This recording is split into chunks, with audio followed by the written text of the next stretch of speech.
मानव जीवन बहुत दुर्लभ है। इसे सार्थक बनाना हमारा परम लक्ष्य होना चाहिए। इसके लिए हमें अपने मानसिक सीमाओं को तोड़कर आध्यात्मिक मूल्यों का विकास, जैसे संयमी, दयालु, धैर्यवान, सच्चरित्र, अनुशासित, प्रसन्नचित्त, आत्मविश्वासी, दूरदर्शी, आशावान, सहनशील, गुणग्राहक, दृढ़ निश्चयी, साहसी, कर्तव्यपरायण, उत्साही इत्यादि गुणों को अपने जीवनचर्या में धारण करने की निरंतर आवश्यकता है।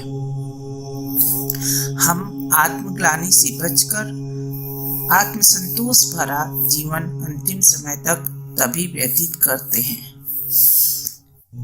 गीता के 4 अध्याय में कहा गया है कि संपूर्ण प्राणियों को अपने अंदर आत्मस्वरूप के रूप में देखते हुए और फिर अपने आत्मस्वरूप को सच्चिदानंद परमात्मा में देखना चाहिए।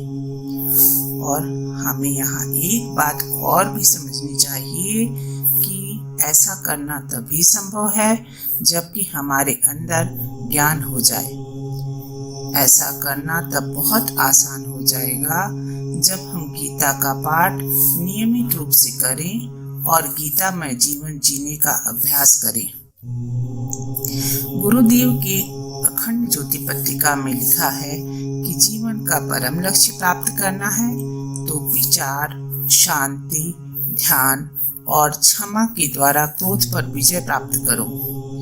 जो मनुष्य तुम्हारी हानि करता हो उसके ऊपर दया करो और उसे क्षमा कर दो।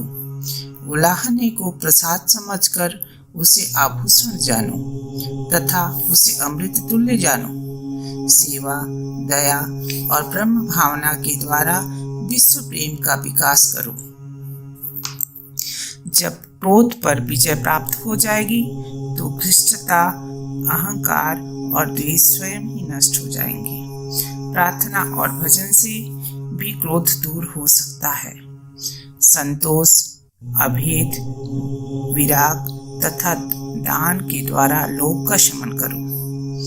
अभिलाषाओं को मत बढ़ाओ, तुम्हें कभी निराश न होना पड़ेगा।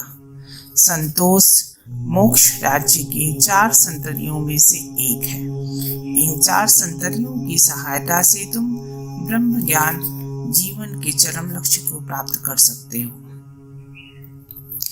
अनुराग के पीछे पीछे शोक और दुख भी लगे रहते हैं। सुख के पीछे दुख चलता है और सुख है जहाँ वहाँ दुख भी है। अनुराग के नाम पर मनुष्य दुख का विस्मय बीज बो देता है, जिससे शीघ्र ही स्नेह के अंकुर निकल आते हैं, जिसमें बिजली के समान भयानक दाहकता होती है और इन अंकुरों से अनेक शाखाओं से युक्त दुख का वृक्ष उत्पन्न होता है, जो ढके हुए घास के ढेर के समान जलते हुए धीरे धीरे शरीर को दग्ध कर डालता है। अतः जीवन को लोभ मोह में फंसने ही मत दो, तभी जीवन का परम लक्ष्य आसानी से प्राप्त हो सकता है।